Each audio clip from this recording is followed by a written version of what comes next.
Hey English learners, welcome back to English in Fun Way, your cozy little place to build your English confidence. I'm Emma. Hello, Emma, and hello, everyone. I'm Daniel.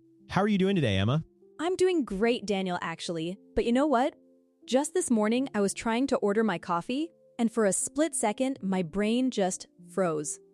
I knew what I wanted to say, but the words just wouldn't come out. It made me think about our topic today. Oh, I totally get that feeling. It's like your brain is in slow motion, trying to translate, trying to be perfect, and then the moment just passes. You're left there, silently repeating the sentence you should have said 5 minutes ago. Exactly, and that's what we want to tackle today. How can we learn to speak English without thinking too much? How do we get past that mental block and just speak? I love it, because that's the dream, right? To have English just flow out naturally without overthinking every single word or grammar rule. We want to help you unstuck your English, starting today.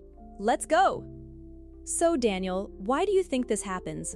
Why do our brains know the English, but our mouths sometimes just don't cooperate? That's a great question, Emma. And it comes down to a simple truth. Speaking is a physical skill. Think of it like a sport. You can read all the books about basketball, but you can't play like a pro until you actually get on the court and practice shooting, dribbling, moving your body. So my mouth muscles, my tongue, my lips, they actually need training, just like a basketball player's legs? Precisely. Your mouth isn't used to making English sounds, especially if those sounds don't exist in your native language. It needs practice to build what we call muscle memory. It's like a gym for your face. A gym for my face. I love that. Okay, so how do we start this mouth training and get our brains and mouths on the same page? The very first and simplest step is to slow down. I know. A lot of us think speaking fast equals fluent, but rushing often makes your pronunciation worse and makes you stumble more. I am so guilty of that. I rush because I'm nervous, and then I just make more mistakes. Yep, but when you slow down, your mouth has time to form each sound correctly. Fluency isn't about speed, it's about clarity. It's better to speak slow and clear than fast and messy. The speed will come naturally with practice. That makes so much sense. So, slow and clear always wins. What's next for getting our mouths and brains connected? Next, let's talk about something called shadowing. Have you tried this, Emma? I've heard the word, but I'm not totally clear on what it means in language learning. Okay, so shadowing means you listen to a native speaker and you repeat exactly what they say at the same time. You're copying their rhythm, their speed, their tone, everything. You're literally a shadow. Like an echo? So I don't just understand what they're saying, I feel how they're saying it in my own mouth? Exactly. And this part is crucial. You have to do it out loud, not in your head. Your mouth needs to physically move and make the sounds. You can use YouTube videos, podcasts like ours, or even scenes from your favorite TV shows. Just play it and repeat, trying to match everything. That makes sense. My mouth isn't going to learn if it's just thinking silently. It has to actually do the work. Okay, slow down, shadowing. What else helps us speak without thinking? My personal favorite, talk to yourself. Oh, Daniel, people will think I'm crazy. Maybe a little, but it's incredibly effective because there's zero pressure. No one is judging you. When you're alone, in the shower, cooking, driving, walking, just narrate what you're doing in English. Like a running commentary of my life? I am washing the dishes. The water is warm. I need to buy more soap. Perfect! It sounds silly, but it builds that habit. Your mouth starts to move in English automatically, creating that muscle memory we talked about. You're building automatic habits for your mouth, so it just knows what to do without your brain having to consciously think through every syllable. That's the dream, to stop translating in my head first, because right now I think in my language, translate, and then by the time I say it, the moment is gone. Right? We've all been there. So to break that translation habit, it's also important to immerse yourself and think in English. Change your phone language. Label things in your house. Watch English shows. Listen to English podcasts. The more you live in the language, the more natural it becomes. Okay, so it's not just about practicing speaking, it's about making English a natural part of my whole day, and that helps my brain switch to English more easily. Absolutely. And here's another thing that helps you speak without thinking. Simplify your toolkit. What do you mean by simplify your toolkit? Well, often learners feel overwhelmed by all the grammar rules and millions of vocabulary words. But you don't need all 16 English tenses, for example.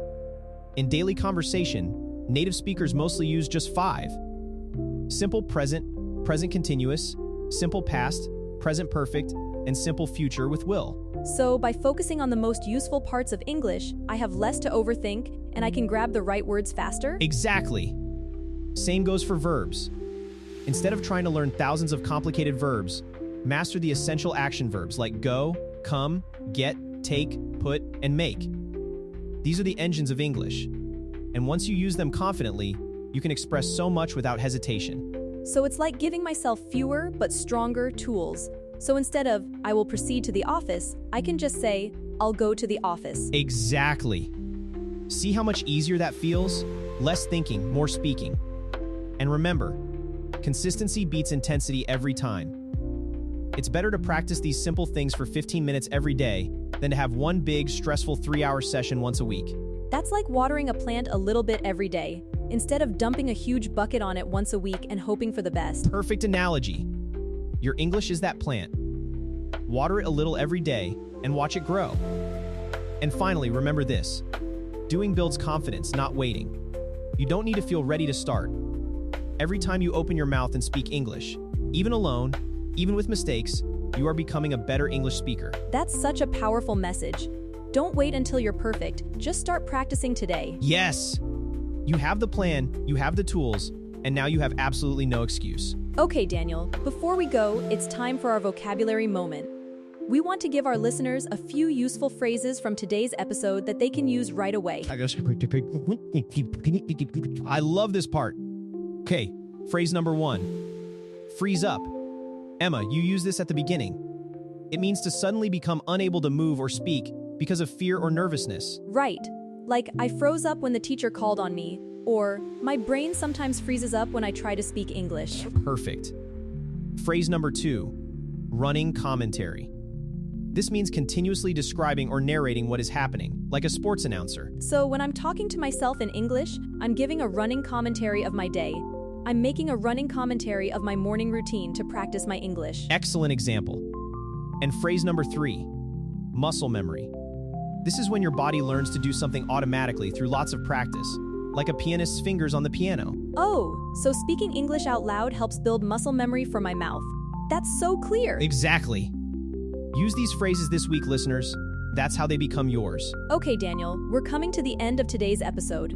What's your biggest takeaway for our listeners? Honestly, it's that speaking without thinking too much is a skill you build, not something you're born with. And it starts with small, consistent, deliberate practice. Be patient, be kind to yourself, and just keep showing up. I completely agree, and my takeaway is that clarity beats speed every time. Slow down, focus on being understood, and the natural flow will follow. All right, English learners. Before we go, we have a question for you, and we love reading your answers in the comments. Here it is. Which one of today's tips are you going to try first to help you speak without thinking too much? Will it be slowing down, shadowing, talking to yourself, or simplifying your English toolkit? Drop your answer in the comments below. We read every single one. And remember, there's no wrong answer. Every sentence you write or speak is a step forward. You are doing amazing just by showing up and learning. Keep going, keep trying, and if this episode helped you even a little bit, please subscribe to our channel, English in Fun Way, so you never miss a daily episode. That's right, daily! We're here for you every single day on your English journey.